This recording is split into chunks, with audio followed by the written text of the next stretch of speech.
Hey there! In this video, I will teach you how to enable autoplay videos on Facebook. While using Facebook, if your videos are not playing on their own, or you have to manually press the play button each time to see a video, you are in the right place. So don't worry and follow my steps. First, you need to open your Facebook application on your iOS or Android device. And then you need to log in to your Facebook account. After that, you will find this interface. And from here in the bottom right corner, you will see your logo, or you might see 3 horizontal lines depending upon your location.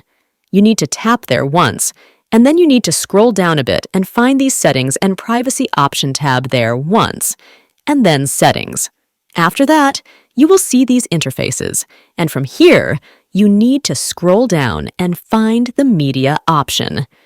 If you are using the older version of Facebook, this option might not be visible on your device, but for those who have this option, tab there once. And from here, you can enable your autoplay option from this menu. So, yeah, that's how you enable autoplay video on Facebook. If this video is helpful, then please subscribe and like this video.